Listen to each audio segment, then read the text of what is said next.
Okay, good morning guys. Dito tayo sa tahanan ng uncle ko. Siya, si uncle ko yan. Yan.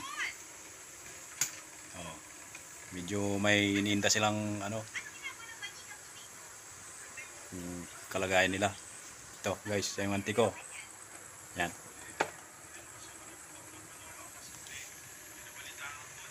Ito na pala yung binigay ng ayuda si una natin pangalanan, mamita na lang. Yan binigay niya, mga 3 kilo rin, saka may kasamang daing guys. Yan. Yan si auntie yung auntie kong na-stroke. Yan shout out sa auntie namin dyan sa Manila, si Auntie Mar, saka yan sa Valenzuela, Uncle Stong. Yan. Gloria. Auntie Gloria. Auntie Glo. Yan sa Cavite, yan shout out.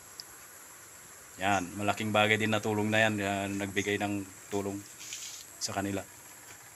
Yan guys. Meron pang isa doon sa kabila, Victor. Mayroon pa pala yung uncle namin doon sa kabila.